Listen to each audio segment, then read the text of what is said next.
A young man stood inside a hospital room, right beside his sister, who lay unconscious in a coma. The sight of her fragile condition raised a painful question. The answer was both simple and infuriating. During a battle, an S-rank hunter had made a mistake, and she had become the victim of that carelessness. The man, Yang Jia, burned with anger. Until now, he had never been a hunter, but something within him had awakened, something strange and unsettling. It felt almost as if fate itself, or perhaps even God, was guiding him toward revenge. Outside the hospital room, his father was equally furious. The Hunters Association had sent a representative, offering a deal, compensation of 1 lakh rupees, to cover the girl's medical expenses. But Yang Jia's father rejected it outright. He didn't want money. He wanted justice. He wanted the hunter responsible to come in person and apologize. At that moment, Yang Jia stepped in. Calmly, he told the representative that they would accept the money, but only if the hunter personally came to apologize. The representative immediately dismissed the idea, claiming it was impossible. Hearing this, Yang Jia smiled faintly. So, this was the so-called famous hunter, someone who thought money alone could fix everything. They needed the money for Fei Fei's treatment, but that didn't mean they would let the matter go. Yang Jia promised that he would take justice into his own hands. To an outsider, it would seem impossible. After all, how could someone as weak as him stand against powerful hunters? But neither the man in the suit, nor even his own father knew the truth. Yang Jia was no ordinary person anymore. He had awakened a hidden and terrifying ability, the power to steal the abilities of others. In fact, he had already tested it once, on his own sister, and it had worked perfectly. Later that evening, as the representative left the hospital, he made a phone call. He reported that everything had been settled, even though it required an additional $1 lakh in compensation. On the other end, Bing Chu Jr. casually responded, as if it was just a trivial amount. He even praised Lawyer Wang and instructed his secretary to transfer the money later. After the call ended, Lawyer Wang sighed, thinking about how comfortable the hero's life must be. He wished he could awaken an ability himself. Meanwhile, Yang Jia returned to his sister's bedside. Looking at Fei Fei, he softly told her not to blame him for signing the contract. She understood their family situation better than anyone, but he reassured her she didn't need to worry. He would uncover the truth. He refused to believe that this incident was just an accident. Some awakened individuals didn't deserve to be called heroes at all, and he would change that. Yang Jia was a trainee reporter, a normal man whose life had been shattered by an A-rank hero's mistake. His sister, Yang Fei Fei, was now lying in a coma because of it.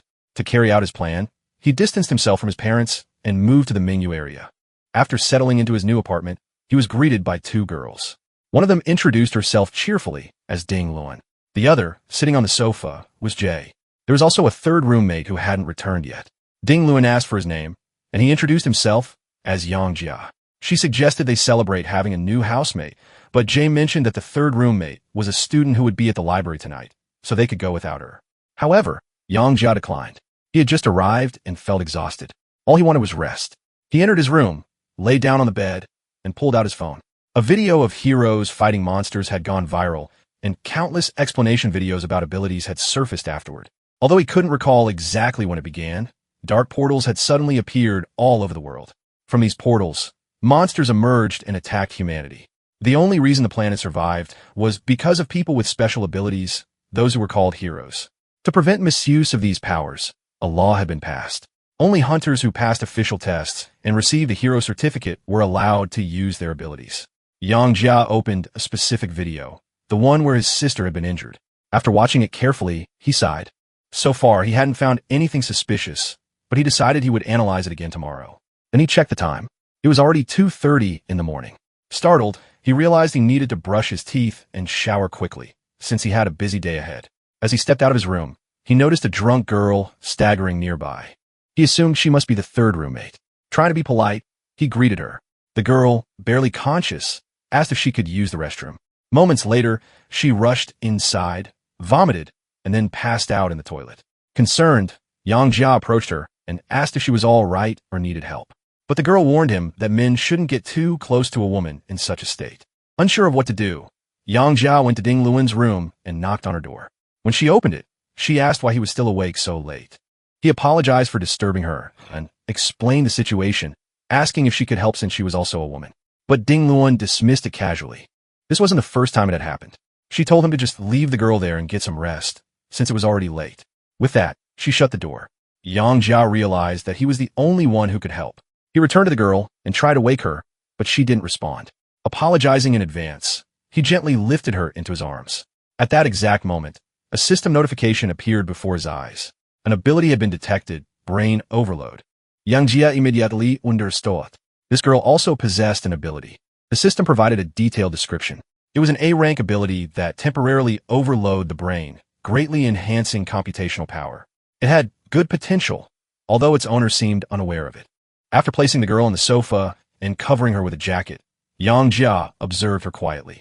She seemed intelligent. If she studied properly, she could become exceptional. Even so, he decided to take her ability, but someday he would repay her for it.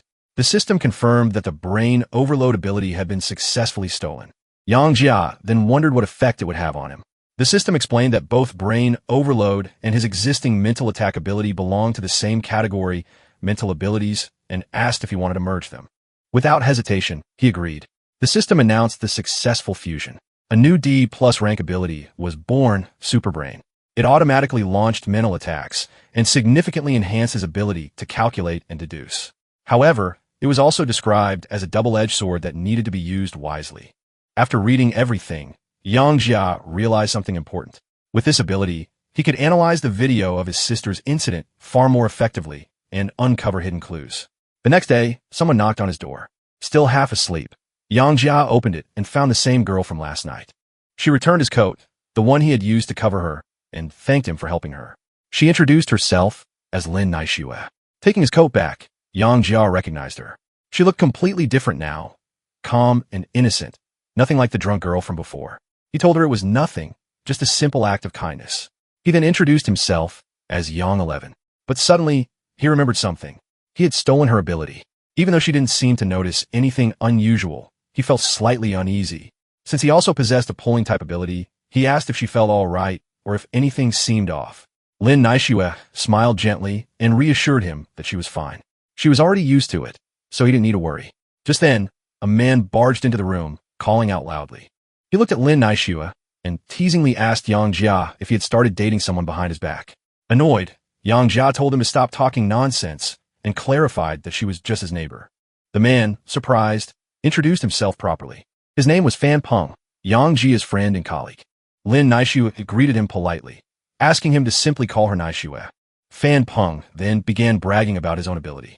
He could take photos and videos with his bare hands, making him perfect for capturing beautiful moments. But before he could continue, Yang Jia interrupted, saying they were getting late for the editorial office. Fan Peng tried to protest, claiming he hadn't finished speaking, but Yang Jia dragged him away anyway. At Lugong Publishing Company, Yang Jia immediately began reviewing the video again. Activating his super brain ability, he watched it repeatedly, analyzing every detail.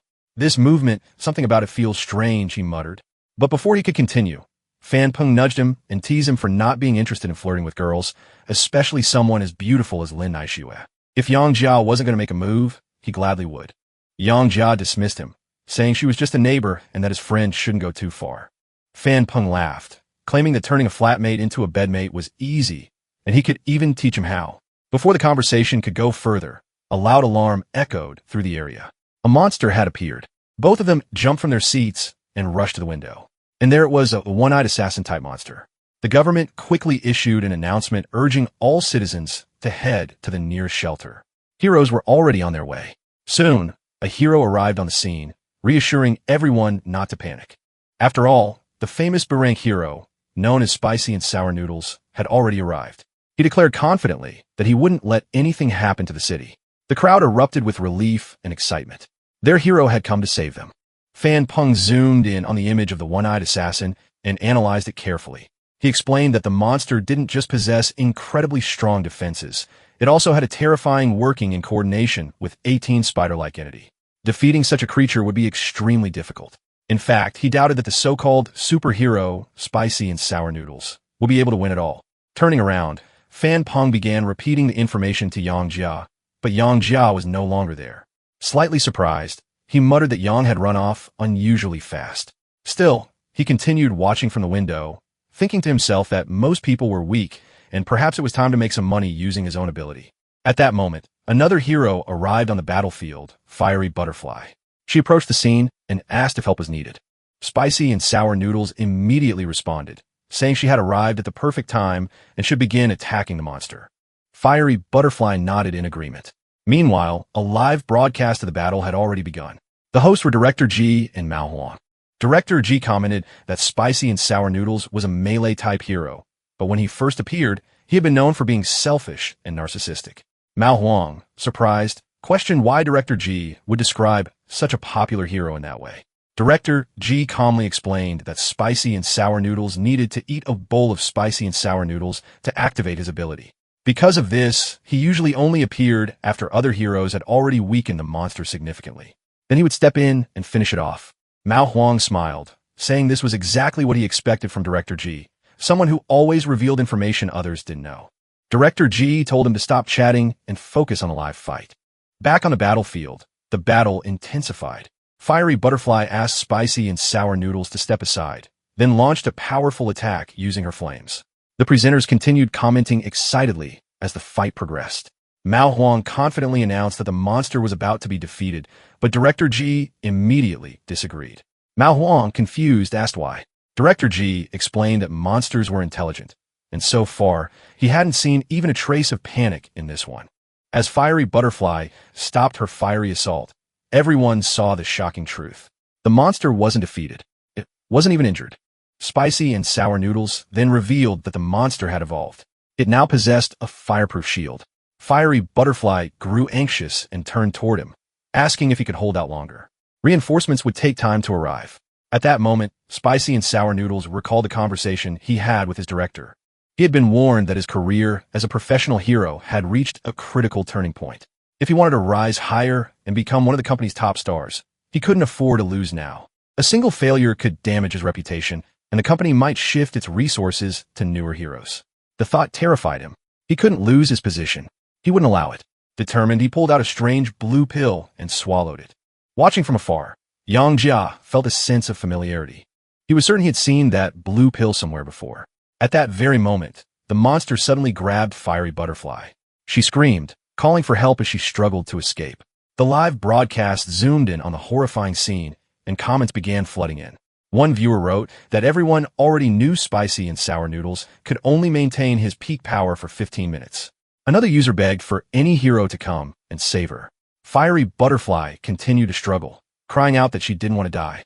Then suddenly, one of the monster's tentacles was torn apart. Fiery Butterfly was released. It was Spicy and Sour Noodles. Mao Huang slammed his fist on the table in excitement, shouting that it was incredible. Even though the hero was only supposed to sustain his combat form for 15 minutes, this time he had surpassed his limits. He was stronger than ever. Overjoyed, Mao Huang even jumped from his chair, declaring that the hero hadn't grown weak at all. Director G, however, remained calm, noting that something about this was unusual. Before he could elaborate, Mao Huang cut him off angrily, telling him not to speak as if he were the one-eyed assassin attacking the hero. On the battlefield, Spicy and Sour Noodles stood directly before the monster and declared that it was time to end the fight. The monster lashed out with all its tentacles, but the hero grabbed them and challenged it, asking if that was all it could do. At one point, he was buried under falling debris, but he forced his way out with sheer strength. Then, tearing apart all the monster's tentacles, he finally defeated it. However, the victory came at a cost. His strength was completely drained. Blood spilled from his mouth as he collapsed to the ground. Fiery Butterfly rushed to him. Visibly shaken, she stared at him in fear and asked what that pill had done to him. Grabbing his shoulder, she demanded to know what was happening. Struggling to maintain control, Spicy and Sour Noodles forced a smile and reassured her that he was fine. He had simply overused his power. Relieved, she told him he had scared her. Around them, the crowd erupted into cheers. People shouted about how reliable heroes were, praising Spicy and Sour Noodles for being so cool. At the same time, many expressed their admiration for Fiery Butterfly as well. Watching from a distance, Yang Jia thought the situation was finally over. He would need to return and prepare the news report. But something still bothered him. That blue pill. He couldn't forget it. Then his eyes shifted to the corpse of the one-eyed monster, and suddenly, something moved. A smaller creature emerged from within the body. Yang Jia narrowed his eyes. Was that a smaller one-eyed killer? A clone? The small monster was furious. It leaped out and rushed straight toward him. Yang Jia immediately analyzed the situation. The creature's physical and elemental defenses were extremely high, meaning its weakness was likely mental attacks. The small one-eyed killer muttered that it would take revenge on spicy and sour noodles once it found a new host and gathered enough energy. Then it noticed Yang Jia. Its tone changed. This young man looks perfect. He will become my host. Yang Jia adjusted his glasses calmly. So you sent yourself here? He said coldly. Good. Now your ability will become mine. In the next moment, he absorbed its ability. The small one-eyed assassin collapsed and died instantly. Nearby, Fiery Butterfly sensed something unusual. She turned, realizing that someone had used an ability. Meanwhile, Yang Jia picked up the corpse and muttered that it was fortunate this was only a weak clone. Even though its weakness was mental attacks, a D+ rank mental ability alone wouldn't normally be enough to kill it instantly. As he extracted its power, the system notified him. Ability acquired, B rank Fire Shield. It provided protection against fire attacks below B rank and significantly enhanced physical defense. It was an extremely useful tanking ability. After reading the details, Yang Jia remarked that it was like an invisible armor covering the surface of the body. While every ability had a weakness, this one seemed exceptionally reliable. At that moment, Fiery Butterfly began searching for the source of the energy. Who's there? She called out.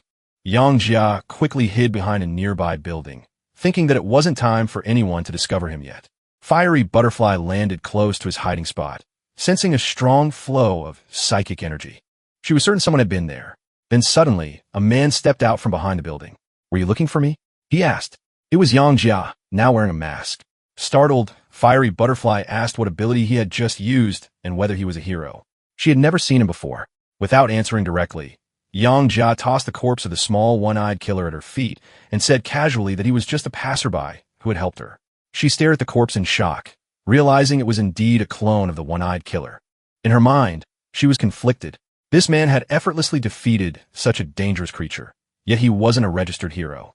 Using abilities without authorization was illegal. As Yang Jia turned to leave, she stopped him. She declared that he had used abilities unlawfully and must come with her to the Hero Association for investigation.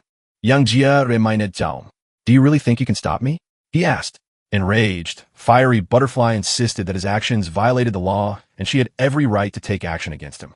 Still unfazed, Yang Jia questioned whether heroes truly treated ordinary people this way.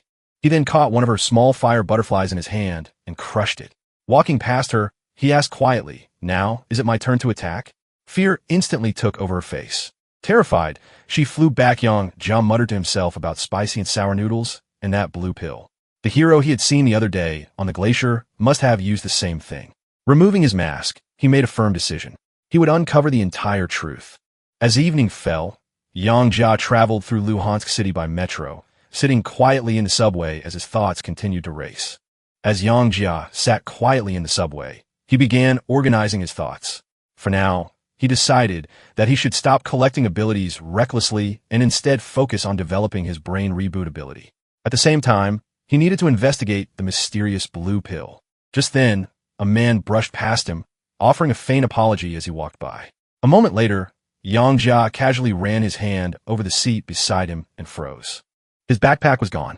His eyes widened as he immediately stood up, scanning the surroundings. Muttering to himself, he tried to recall what had just happened. Where was that man in the rooster costume? Was it really the same person in the jacket? Had he disappeared? But the train hadn't reached the next station yet. There was no way he could have gone far. Could it be someone with an invisibility ability? No, that didn't explain the scent. Activating his brain reboot ability, Yang Jia sharpened his senses. Within seconds, he detected the familiar scent of his backpack coming from that same man. However, the man's aura and appearance didn't match. This wasn't invisibility. It was something else. A shape-shifting ability. A faint smile appeared on Yang Jia's face. This ability, which had practically fallen into his hands, would be extremely useful. Even after getting off at the station, he continued following the man. The man muttered to himself that today was harvest day, though he couldn't understand why he suddenly felt so nervous. Then he turned and locked eyes with Yang Jia. Yang Jia simply waved. The man panicked. How had he been discovered? Stop! Yang Jia called out. The man immediately ran. Cursing under his breath, he dashed into a public restroom and hid. But Yang Jia followed him inside without hesitation. Calmly, he mocked him, asking if he planned to use every petty trick, hiding in a toilet just because he was weak. Come out, Yang Jia ordered. However, when he switched on the lights, the man was nowhere to be seen. Yang Jia frowned. Had he gone into the ladies' restroom? He knocked on one of the stalls and demanded that the man come out, saying he knew he was inside. From within, a voice shouted back, calling him a pervert and asking what he was trying to do. Young Jie sighed. So you want to do this the hard way. With a single kick, he broke open the stall door. The man screamed, accusing him loudly while throwing toilet paper at him. As young Jie brushed the paper off himself, he realized just how strange this ability was. It even altered the user's voice. The man quickly begged for forgiveness, claiming it was his first time. Young Jie replied coldly that it was unfortunate the ability couldn't change his physical body completely. Letting out a defeated sigh, the man admitted his bad luck. He pulled out the stolen backpack and handed it over, claiming that everything inside was untouched. Young Jie checked it briefly, but the man insisted that he hadn't even opened it. Satisfied, young Jie told him to find a proper job and become a better person in the future. The man eagerly agreed, promising never to steal again and thanking young Jie for letting him go. Young Jie looked at him calmly. Did I say I was letting you go? The man's face turned pale. A short while later, young Jie had already extracted his ability. As he walked away, he muttered to himself that he had promised to stop collecting abilities, but he simply couldn't resist such temptation. The ability he obtained was an F-rank skill, change clothes anywhere. With a single gesture, it allowed the user to instantly change outfits and even provided storage space. Young Jie tested it immediately, switching into a clean suit. Stepping out of the restroom, he concluded that this was an extremely practical and useful ability. Just then, 2 police officers approached him and greeted him politely. They explained that they had received a report about shouting in the women's restroom and a possible pervert. They asked if he had noticed anything.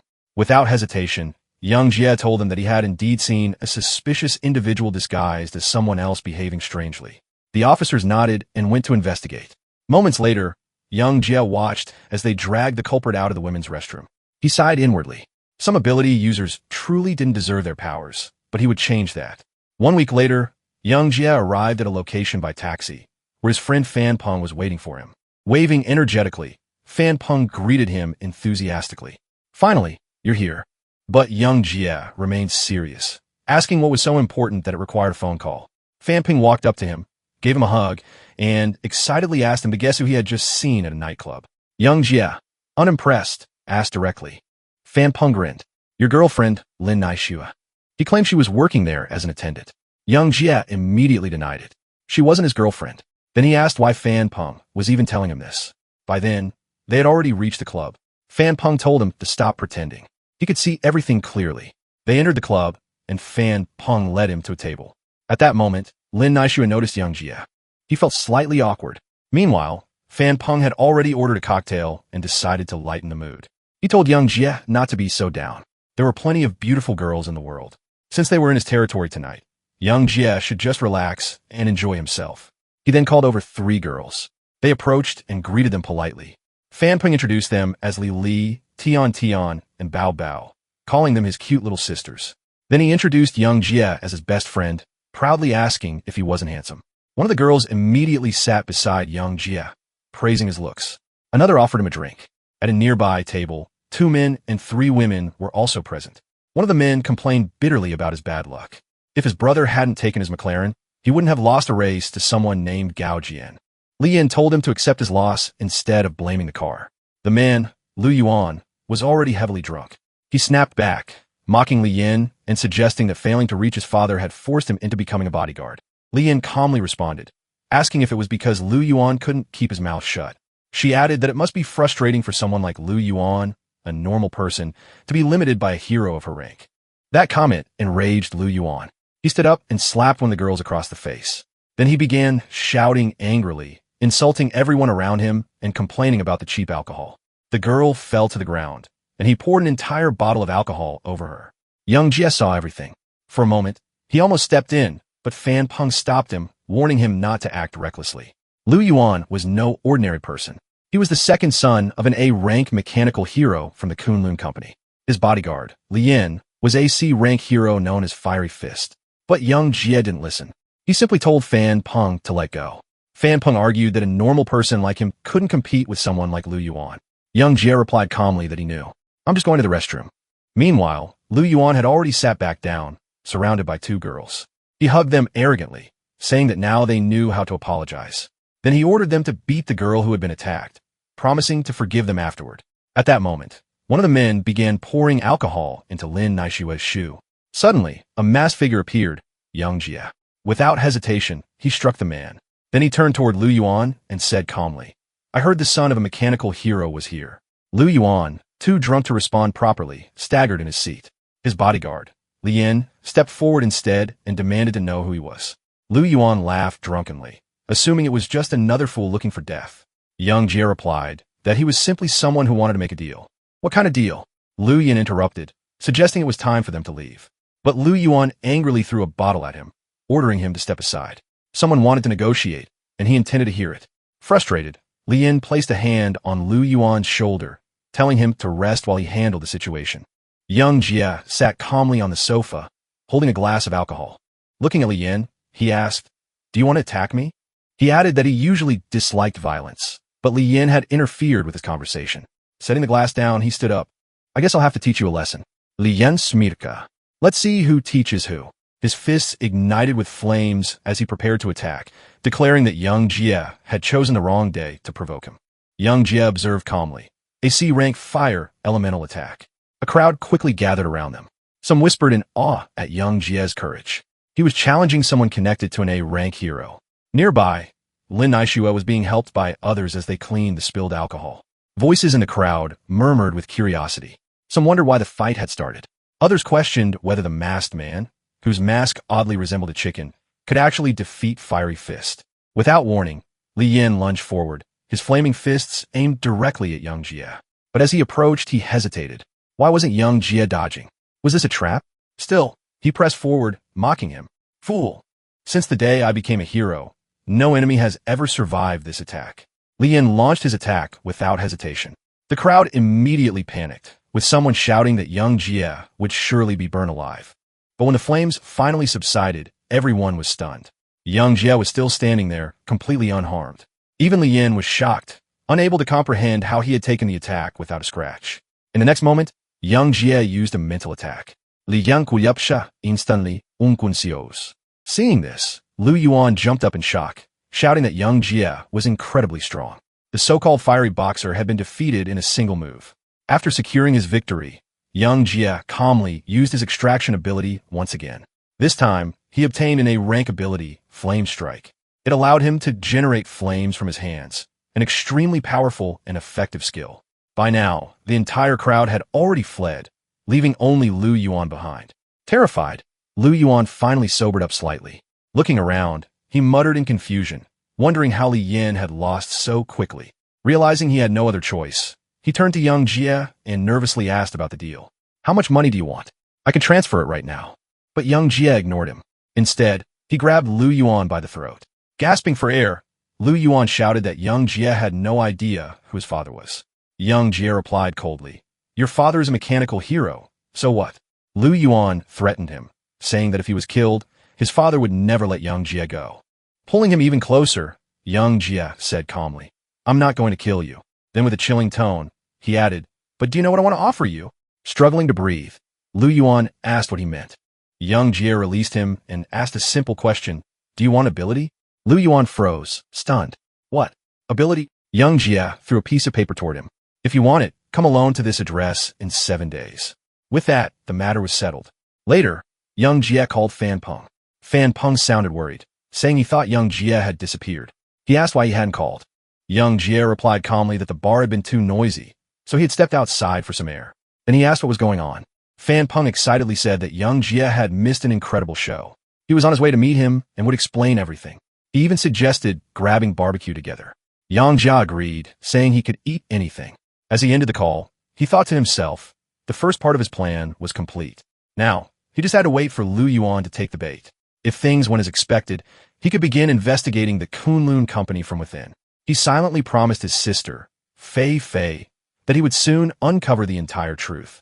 Meanwhile, at the Hero Association, several heroes had gathered to review footage of the incident at the bar. The mechanical hero asked for everyone's opinions. Ice Adventurer commented that the masked man had used his hand like a blade, defeating Fiery Boxer instantly, suggesting his level might be extremely high. However, the lazy swordsman disagreed. He pointed out that the attack itself wasn't what defeated Li Yin. The moment the masked man made a simple motion, Li Yin had already lost. Mo Long placed a report on the table, an injury assessment from the identification department. As everyone read it, their expressions changed drastically. They were shocked. Fiery Boxer's ability is gone? The mechanical hero confirmed that it appeared to be true. The lazy swordsman frowned, questioning where such a person, someone capable of erasing abilities, had come from. Mo Long explained that as far as he knew, only S-rank heroes possessed such power. The mechanical hero asked if he suspected a specific individual. At that moment, the glacial adventurer stood up abruptly, rejecting the idea. The person they were thinking of, Transporter, was an old man nearing death. There was no way he could appear like this. Mo Long concluded that the Kunlun Company wouldn't be able to handle this matter alone and would need to report it to the Hero Association. But the lazy swordsman raised another concern. Someone with such a unique power would inevitably be treated as nothing more than a weapon by a company. The mechanical hero then made a decision. They would not report this immediately. For now, this would remain their company's secret. Elsewhere, Liu Yin lay on his bed deep in thought. He kept replaying Yang Jia's words in his mind. Abilities. Could he really obtain one? That man had called it a deal. But what exactly did he want in return? Taking out the paper again, Liu Yin stared at the address. Then he clenched it tightly. No matter what happened, in just 2 more days, he would gain power. And nothing else mattered. Meanwhile, Yang Jia met Fan Peng again, this time at a museum. Fan Peng immediately asked why he'd been called there so suddenly. Yang Jia explained that he wanted to learn more about monster. If he ever encountered one, it would be easier to escape. Or perhaps, he wondered silently, could he extract the power of an S-rank monster? As they entered the museum, Yang Jia teased Fan Peng, saying it seemed like he had come to flirt with girls rather than study monsters. Fan Peng laughed, claiming that only beautiful girls came to places like this. Ignoring him, Yang Jia pointed toward a massive exhibit. It was an S-rank monster, 7m tall and 12m long. It had been one of the earliest monsters to appear, unleashing devastating electrical attacks that had paralyzed Lugan City. During that disaster, 5 A-rank heroes, 13 B-rank heroes, and 27 C-rank heroes had died. Standing before its statue, Yang Jia explained that he planned to write an article about its attack. Fan Peng admired its immense power. Meanwhile, Yang Jia wondered, what if he could extract that terrifying strength? He reached out toward the statue, but suddenly a guard stopped him. Yang Jia quickly introduced himself as a journalist and showed his identification, explaining that he was researching monsters. The guard glanced at the card and replied that he could observe, but not touch. Yang Jia and Fan Peng exchanged a glance. Then, cleverly, Fan Peng distracted the guard by asking absurd questions about beautiful girls, completely confusing him. While the guard was distracted, Yang Jia quickly reached out again. The system activated. Extraction process started. He could feel the power, but extracting it was far more difficult than before. After some effort, he finally succeeded. Extraction complete. But when he checked the results, he froze. The ability he obtained was only E-rank lightning. It could merely generate a small electric sphere, useful for charging a phone. Yang Jia was deeply disappointed. He had extracted power from an S-rank monster and received something so weak. He began to suspect that the monster's long-dead state had weakened the result. Perhaps the reason he succeeded before was because that monster had still been alive. After wandering through the museum, he concluded that there was nothing truly useful here. Still, he couldn't give up. That evening, back in his room, he reviewed everything he had obtained. 3 weak abilities. An F-rank ability that created a temporary clone lasting 1 minute. An E-rank lightning ability. And another F-rank ability that could influence people to become interested in him. Looking at them, he felt uneasy. These powers were far too weak. Then a thought crossed his mind. If abilities could be merged, could they also be destroyed? Deciding to test it, he attempted to dismantle one using his C-rank fire ability. The first attempt failed, but after trying again, he succeeded. The system announced that the ability had been broken down into its most basic form, dark energy. A stable, fundamental, cube-like substance. Holding the dark cube in his hand, Yang Jia realized something astonishing. Abilities could be reduced to their core components. And if that was true, then perhaps they could also be rebuilt or even strengthened. Without hesitation, he experimented again. This time, enhancing an ability using the dark energy. It worked. The ability evolved into an E-rank version with improved mental influence. Yang Jia's eyes lit up with excitement. If this was possible, could he one day create S-rank abilities himself? Just then, loud screams echoed from the corridor. Someone shouted for help, telling others to stay away. Yang Jia's expression darkened. Could it be Liu Yin had gone after Lin Naixue? Elsewhere, inside her room, Lin Naixue sat crying uncontrollably. Her father sat silently on the couch, smoking a cigarette as the tension in the room grew heavier. Lin Naishue confronted her parents, her voice trembling with pain and anger. Her father tried to explain that they hadn't intended to deceive her. But before he could finish, Yang Jia stepped into the room. Lin Naishue demanded answers. Had her father really lied about being seriously ill just to get money from her? Did he have any idea how desperate she had been after hearing that news? She had worked non-stop for shifts a day just to send money as quickly as possible. At that moment, her mother joined the conversation and revealed the truth. Her brother needed money to buy a house, a car, and even to get married. Altogether, it would cost nearly $1 million. Lin Naishue was devastated. "So you really tricked me just to get money?" she asked, her voice breaking.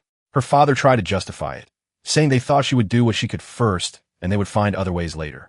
After all, their family lineage couldn't simply end with them. But Lin Naishue saw through everything. Was this just a way to bring me home and sell me to some man I don't even know? Her mother stepped closer, trying to comfort her.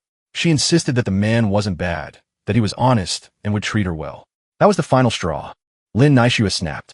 "What's wrong with you?" she shouted. "Do you even know where that 50,000 came from? The money I sent you last week." Her voice shook as she revealed the truth.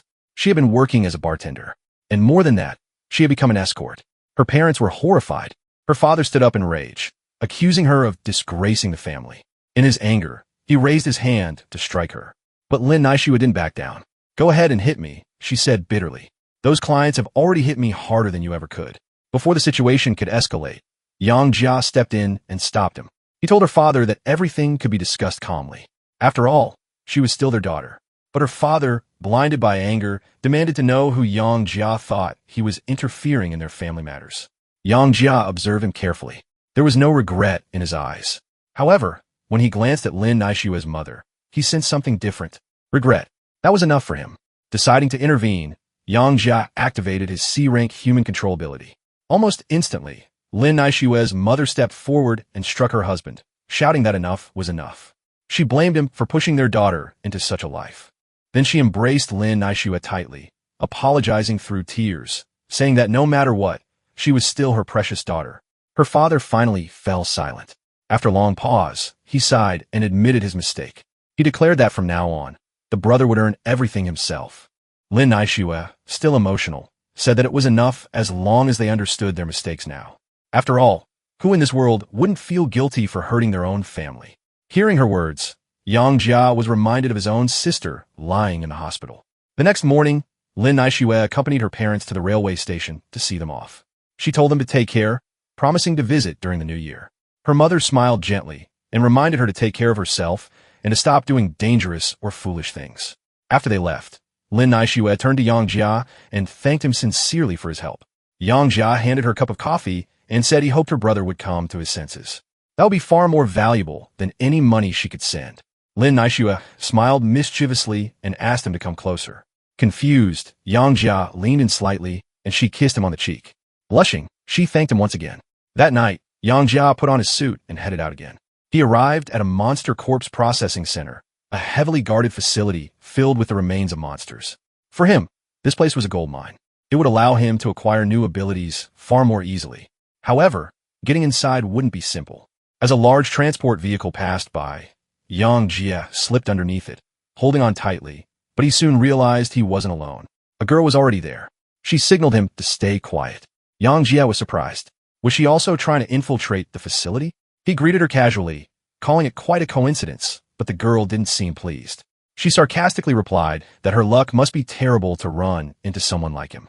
She introduced herself as Kian Dodo, a representative of the Fahai Trade Guild, and stated that they would follow the rules of the field and rely on their own abilities. Yang Jia gave a brief introduction in return. As the vehicle approached the unloading area, Kian Dodo warned that she couldn't jump off safely alone. Yang Jia told her to hold on tightly. She grabbed him, and together they jumped down. Once they landed, Yang Jia cleared his throat and asked how long she planned to keep hugging him. Embarrassed, Kian Dodo immediately let go, her face turning red as she snapped back defensively. Sneaking inside, they entered a processing room filled with monster corpses. Kian Dodo noticed Yang Jia's curious expression and asked if he was new to this kind of work. He nodded, jokingly calling her big sister and saying he would follow her lead. She smirked, saying that since he was so polite, she wouldn't stop him from tagging along. They approached a massive werewolf corpse. Kian Dodo explained that her boss needed white fur from its chest, so they had to carefully cut it out. She showed him a small box, proudly explaining that her storage ability could hold many items. Yang Jie internally mocked the name of such a powerful space-related ability. As Kian Dodo turned away, Yang Jie secretly used his extraction ability. He obtained a D-rank ability, Metal Transformation. It allowed him to reshape metal freely. Suddenly, an alarm blared. Both of them froze. Did we get caught? Kian Dodo whispered in panic. Then they heard a door open. A man in a white coat ran out screaming in terror. The monster, it's not dead. Before he could escape, a tentacle shot out and dragged him back. His screams echoed through the room. Yang Jie and Kian Dodo quickly hid in another chamber. Trembling, she clung to him, asking what was happening. But before they could react, another tentacle struck. It wrapped around Kian Dodo and dragged her away. Help me, she screamed. Yang Jie immediately activated his fire ability, but it wasn't enough. The monster was too fast. Chasing after it, Yang Jie noticed metal structures all around them. An idea formed. Using his metal transformation ability, he reshaped the metal and sliced through one of the monster's tentacles. Kian Dodo fell to the ground. He rushed to her side, asking if she was all right. Struggling free, she explained that the tentacles had hooks, and they caused intense pain. Her clothes were torn from the attack. They turned their attention to the monster. What they saw left them speechless. It was horrifying. Its head was a massive skull with huge teeth, and countless captives were trapped within it, begging for help. Tentacles extended from its body, even from its eye sockets. For a moment, both of them were too shocked to speak. Regaining his composure, Yang Jie used his metal ability again to defend against incoming attacks, but Kian Dodo warned him that this approach wouldn't work for long. They needed a better strategy. She was terrified, convinced they were going to die. Yang Jie scanned the surroundings desperately. Then, he noticed several containers of petrol. An idea sparked. Don't be afraid, he told her. I've got a plan. Without explaining further, he used his abilities to push the petrol containers toward the monster, then ignited them. Flames erupted. The captives seized the opportunity and began to escape, shouting for everyone to run. Yang Jie and Kian Dodo did the same. But just as they were escaping, another tentacle attacked Kian Dodo. Suddenly, an old man appeared. With a single strike, he cut the tentacle apart. His presence was overwhelming. Furious, he accused them of being the ones who had revived the monster and caused the chaos. Kian Dodo immediately argued back, demanding to know who he was and why he was making such accusation. The old man scoffed, saying she was rude. Back in his prime, she would have still been a child drinking milk. Kian Dodo, equally furious, snapped back at him. But Yang Jie quickly stepped in, recognizing the man. He bowed slightly. Senior Duan. This was Duan Shualo, the hero who had defeated the king Kong Berserker 10 years ago. Duan glanced at Yang Jie and remarked that he was at least respectful. Then he declared that he would deal with the monster first and settle things with him afterward. Yang Jie Watjed Garefuli, an A-rank hero here, in a corpse processing center? Without wasting another second, Duan charged forward and unleashed his signature technique, North Star attack style, Greedy Wolf Strike. Watching this, Yang Jie couldn't help but admire it. As expected of a legendary inherited ability, every move was refined and powerful. Even someone with S-rank abilities would be forced to take it seriously. Kian Dodo watched in awe as Duan Shualo unleashed his technique, unable to hold back her excitement as she exclaimed how incredible it was. But the monster only grew more enraged. Its speed doubled. Even so, the old man remained completely calm. Activating his Polar Star attack style, Twofold Heaven's Hunger, he pressed forward without hesitation. Then, drawing upon the power of heavenly water, he launched his final assault. The monster was defeated. After the battle ended, Duan Shualo turned his attention back to Yang Jie and Kian Dodo. Pointing at them with a cold gaze, he declared that now it was their turn. Yang Jie immediately noticed the sharpness in his eyes filled with determination and killing intent. Calmly, Yang Jie explained that they were not the ones who had revived the monster, but Duan Shualo didn't believe a single word. He scoffed, calling it nonsense, and stating that Yang Jie's presence alone was suspicious. Kian Dodo quietly asked Yang Jie if he was confident he could defeat the old man. Yang Jie replied honestly, no more. Then he asked her what she intended to do. Kian Dodo hesitated, then handed him a piece of equipment. This is armor made from a B-rank monster, she said quickly. It should help you. I'll support you. Yang Jie put it on, thinking to himself how absurd the situation had become. Somehow, it reminded him of his sister. At that moment, Duan Shualo charged forward again, shouting as he attacked. Yang Jie managed to defend himself. To his surprise, the armor was incredibly durable. It could even withstand Duan's powerful strikes. The two clashed fiercely. Yang Jie activated his brain reboot ability, sharpening his perception. Under its influence, Duan's attacks seemed slightly slower, but it still wasn't enough to overpower him. Duan attacked again, declaring that he had already figured him out. Yang Jie realized that he wouldn't survive at this rate, so he made a bold move. He used his human control ability. Duan froze for a brief moment. He looked at Yang Jie with surprise and asked if he had actually stopped his movement. Yang Jie replied calmly that he had no choice. Otherwise, he would have been in danger. Duan mocked him, calling it a cheap trick used by petty thieves. In response, Yang Jie used his metal transformation ability to form a sword. Their blades collided. Each of Duan's strikes carried overwhelming force. Yang Jie could only rely on his control ability to create small openings, just enough to avoid being cut in half. A crowd began to gather, watching the intense battle. Someone whispered in shock, "That's Duan Schwallow. Is that masked man a rank 6 hero from the Weapon God Zone?"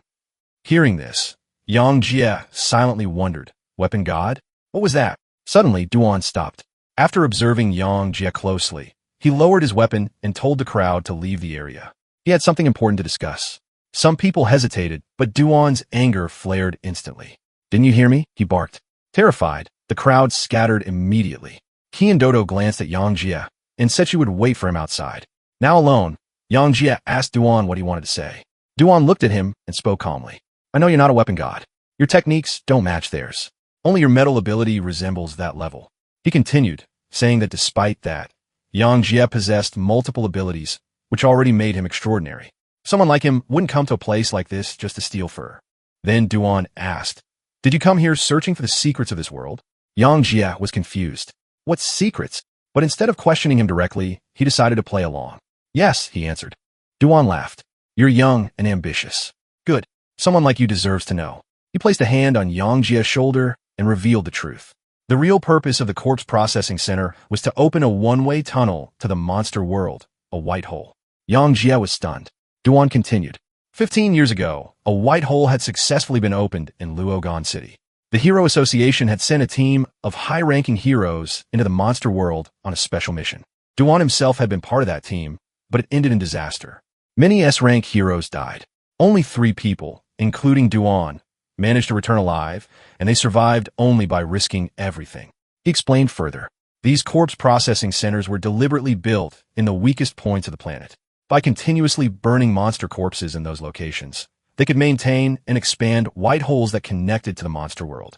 Yang Jie listened carefully, then asked about the revived monster they had just encountered. Duan lowered his voice. "That's not something we can reveal to the public." He explained that it was a mutated monster, one that had been affected by the white hole. Then he added something chilling. Humans on this planet were like prey trapped by hunters. Only by gathering the strongest forces of humanity could they hope to fight back.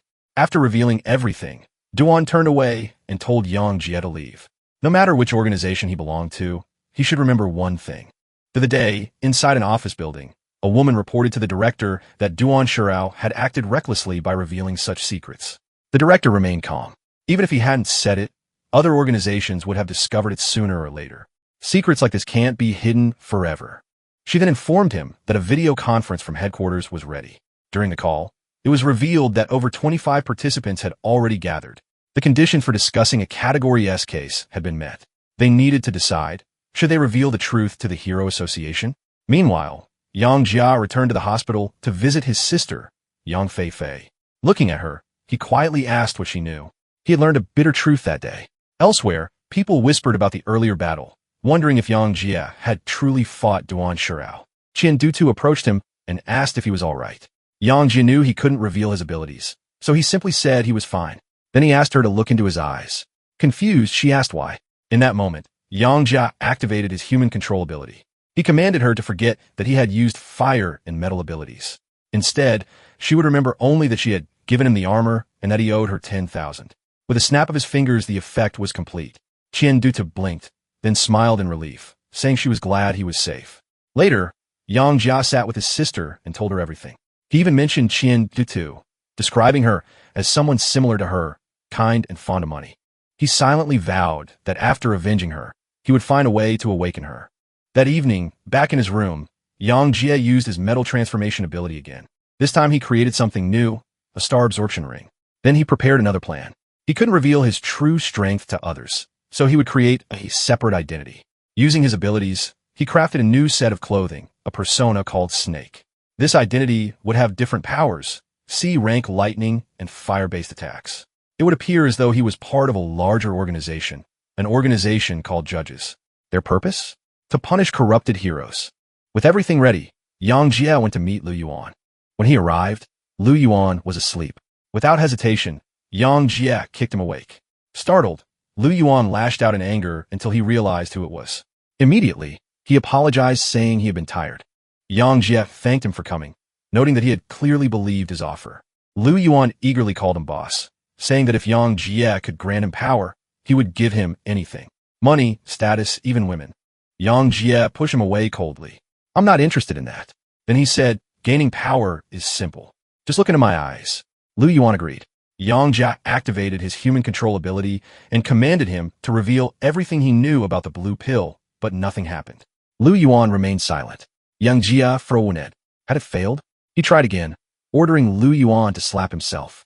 Still nothing. At that moment, a realization struck him. Could Lu Yuan already possess an ability? Perhaps a high-level power that resisted mental control? Without wasting time, Yang Jie switched strategies. He activated his mental attack ability. This time it worked. He successfully extracted Lu Yuan's power, but when he saw what it was, he froze. An A-rank ability, Resurrection. It allowed the user to revive once after death and return to a point one day in the past. Yang Jie was completely stunned. This wasn't just powerful. It was a game-changing ability. As Lu Yuan lay unconscious, Yang Jie spoke to him calmly, saying that after taking his ability, he would still treat him well. Then, he made his next move.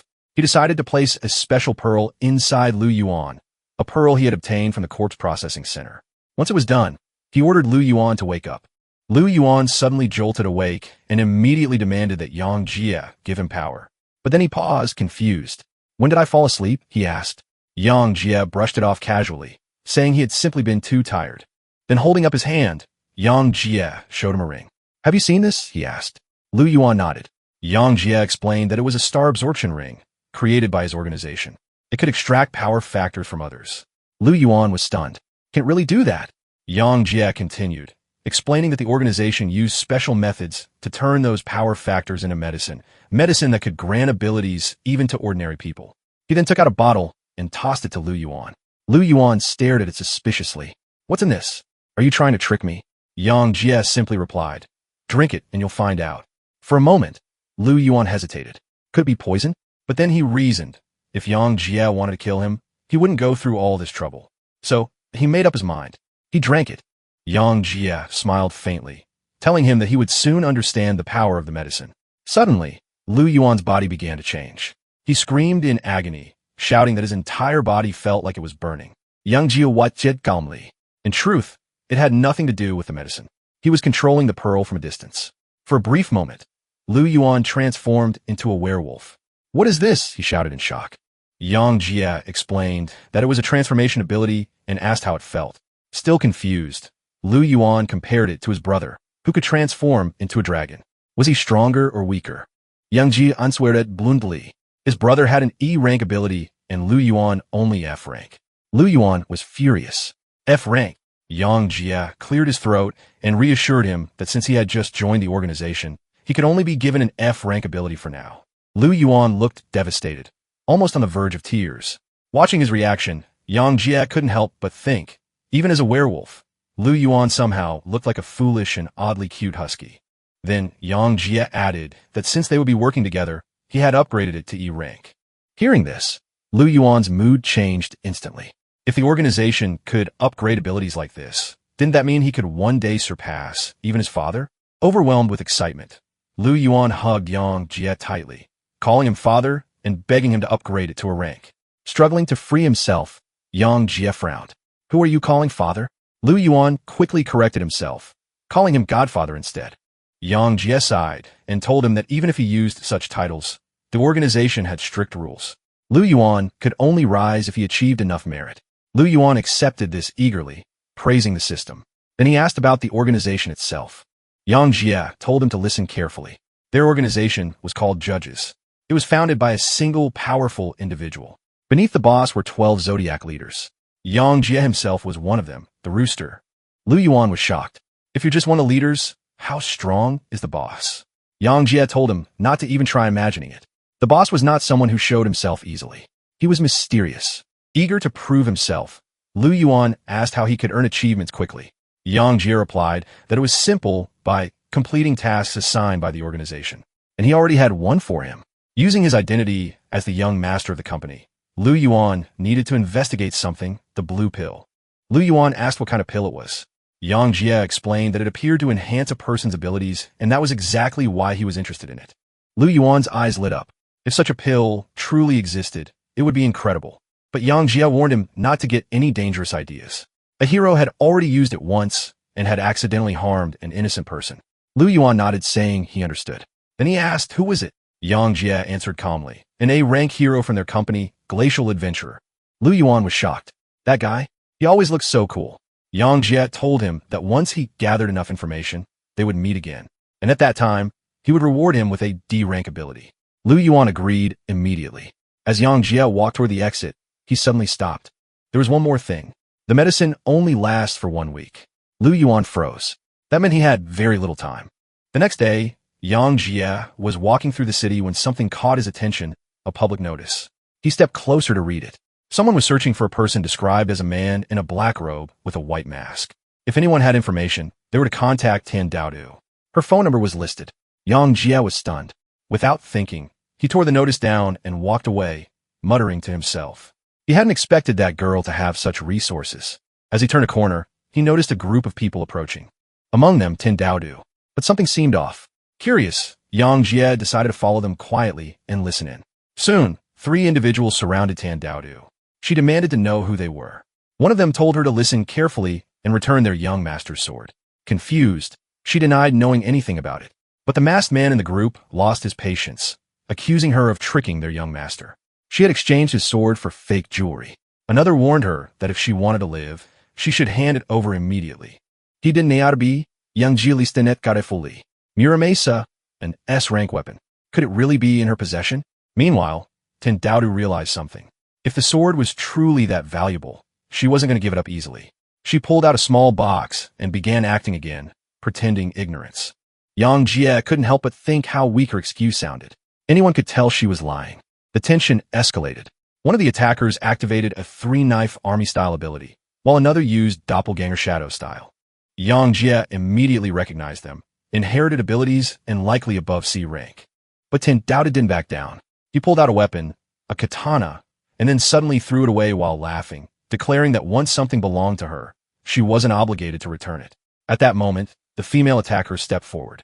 She possessed an A-rank ability, Snow Woman. Suddenly, a freezing storm engulfed the area. Tan Daodu froze in place, unable to move, and fell to the ground in pain. The woman approached her coldly and demanded the sword again, but even then, Tan Daodu refused. Instead, she did something unexpected. She threw the sword toward Yang Jie. This sword is yours now, she declared. Yang Jie caught it, slightly surprised. He thanked her, realizing she had already noticed his presence. But honestly, the sword looked worn and unimpressive. He couldn't understand why anyone would fight over it. Tan Daodu, embarrassed, admitted she hadn't expected to be chased over it, either. At that moment, the woman shouted that the two of them were clearly working together.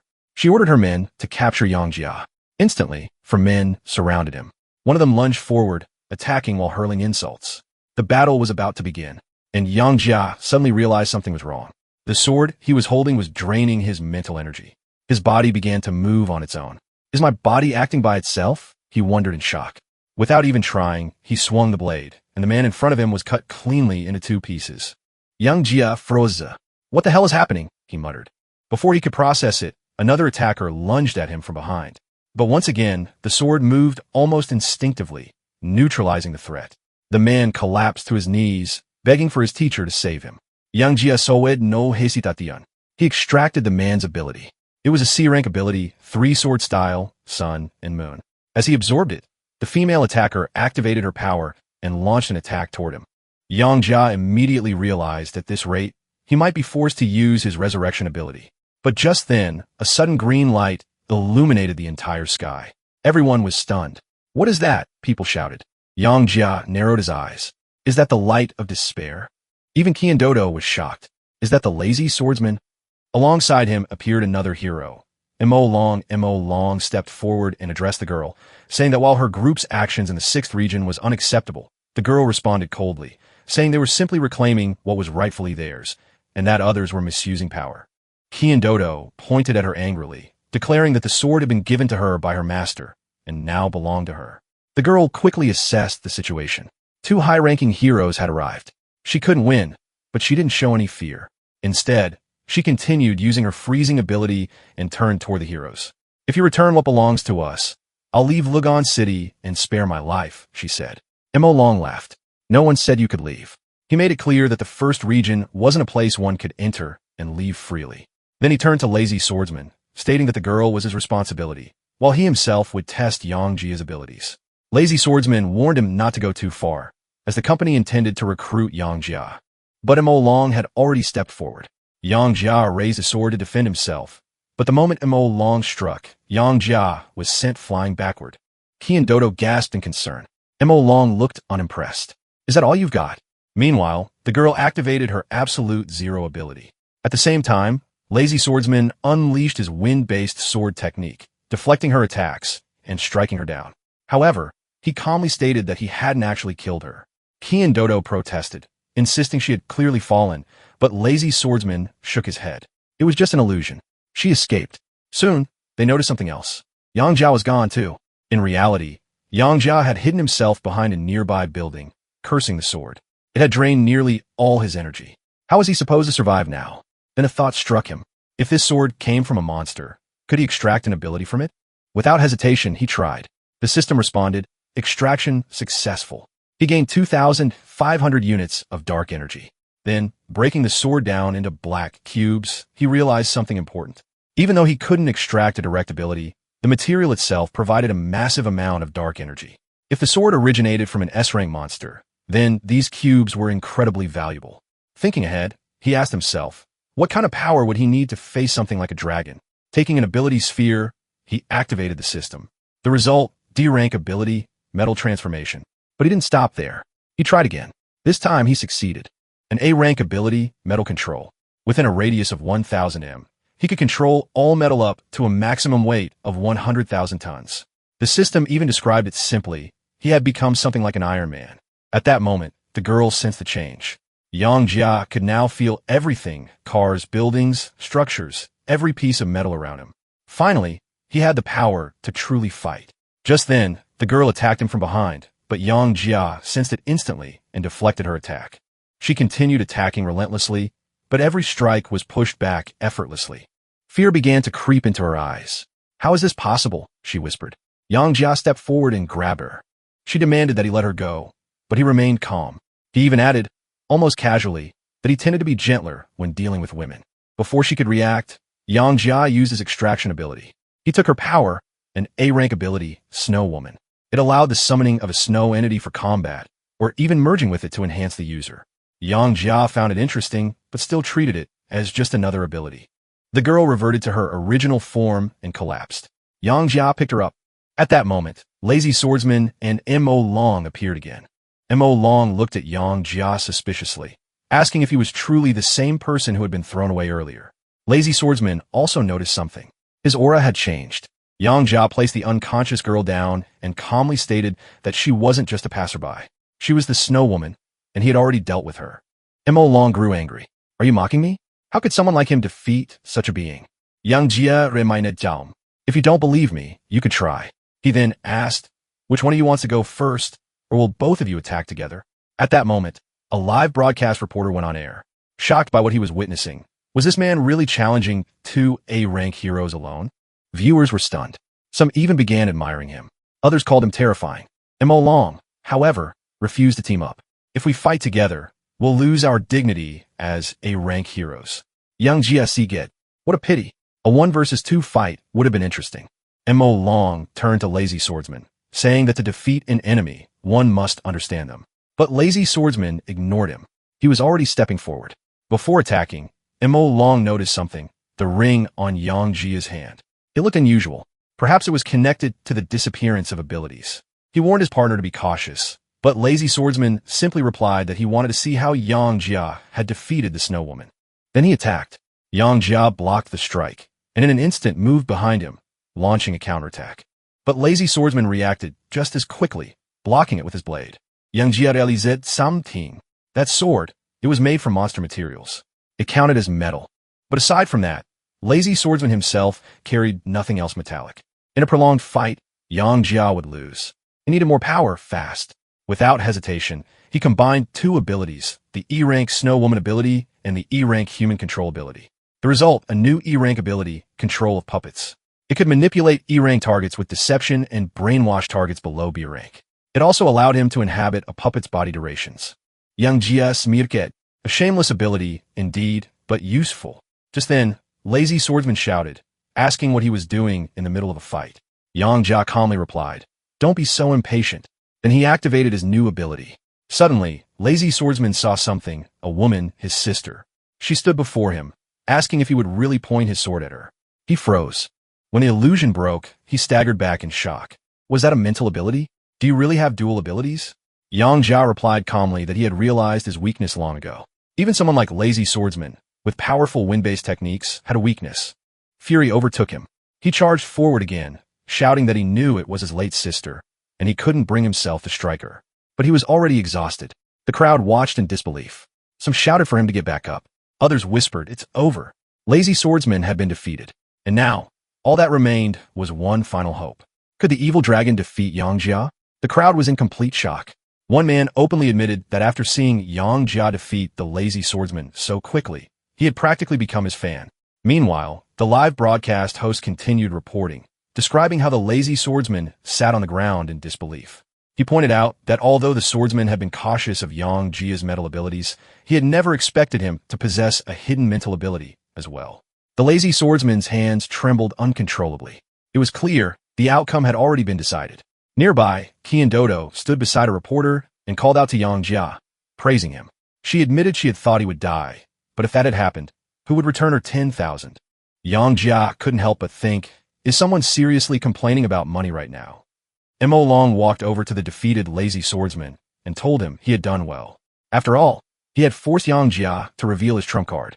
Now, he should leave the rest to him. The Lazy Swordsman warned him in return, don't look into his eyes. If he did, he would see the person he loved most standing before him. Taking that warning seriously, Mo Long stepped forward to face Yang Jia. Seeing him, Yang Jia asked calmly, "So, the evil dragon has finally come out?"